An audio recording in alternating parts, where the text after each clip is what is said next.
I think one of the words you said, flexibility, is really such a part of this conversation. For some people, having having no commute, being able to be at home with their kids and navigate work that way really worked. And for other people that are like, no, I want to be in person. So how do you make sure that your company is in line with the type of work you're looking for, Lindsay?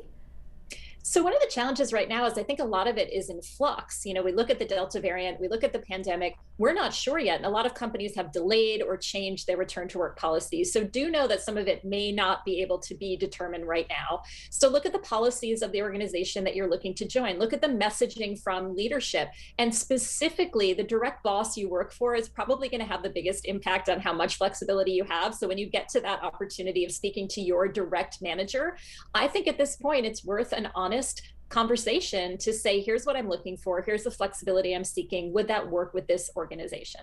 And it's interesting because we do have some data for you. In a survey of more than 350 CEOs and human resource financial leaders, 70% said they did plan to bring employees back to the office in the fall, if not sooner.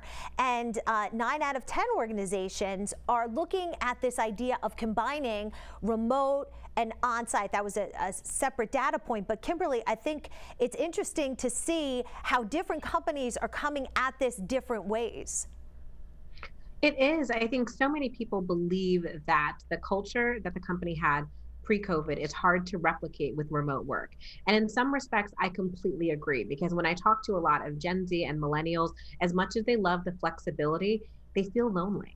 And you can't get away from that feeling when you're not in the office. But I really agree that there has to be some type of hybrid. A lot of companies, I think, that are trying to give the flexibility, they're splitting the week with a 3 days in, 2 days out, or 2 days in, 3 days out, and trying to give people a little bit more of what they want while making sure the culture is great. I think that's some of the companies that are getting it right versus saying we're coming back 5 days a week. For a lot of professionals, I think that's where the great resignation is really gaining its steam, because people don't want that. And